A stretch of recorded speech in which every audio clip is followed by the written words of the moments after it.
नालासोपारा के पूर्व विधायक क्षितिज ठाकुर ने एक बात कही थी कि बिल्ला लगाकर आया जाता है, अधिकारियों को काम करने नहीं दिया जाता है। रील बनाकर कहीं गुमराह किया जाता है तो कहीं 4 घंटे की मीटिंग में समय बिताया जाता है। उस समय जनता अपनी फाइल लेकर बाहर खड़ी रहती है, ये विधायिका देख नहीं पाती।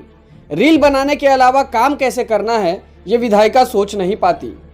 हर हफ्ते की इस 4 घंटे वाली मीटिंग को वो नाम देती हैं आढ़ावा बैठक का, लेकिन काम के नाम पर शून्य मात्रा मिलता रहा प्रसाद के नाम तीर्थक का।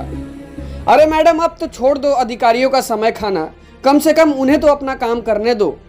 खुद कुछ नहीं कर सकते यदि हमारे लिए, तो हमें अपने सहारे ही मरने दो।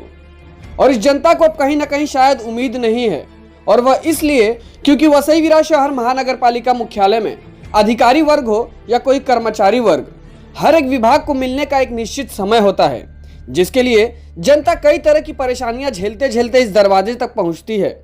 लेकिन उसके बाद उस व्यक्ति पर क्या बीतती होगी जब उसके सामने कोई जनता का सेवक रौब दिखाते बिना किसी सूचना के केबिन में घुस जाए और बाहर खड़ी तमाम जनता का समय खा जाए।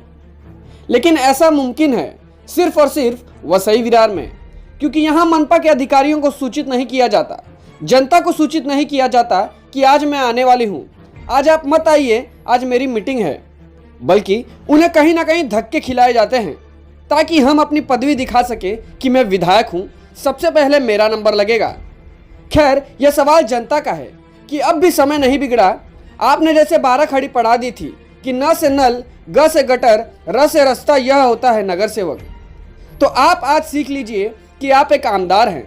आम जनता को उनका हक दिलाकर सही द्वार दिखाने वाला द्वारपाल, उसे कहा जाता है आमदार। आप सच में जनसेवक हैं तो अपने मीटिंग के दौरान बाहर नोटिस लगवा दीजिए कि आज आप पधारने वाली हैं, और कोई अधिकारी किसी आम जनता को आपके मीटिंग के कारण नहीं मिल पाएगा। ऐसे 2 बजे से लेकर शाम के 7:30 बजे तक क्यों जनता को धक्के खिलाना और परेशान करना बंद कर दीजिए।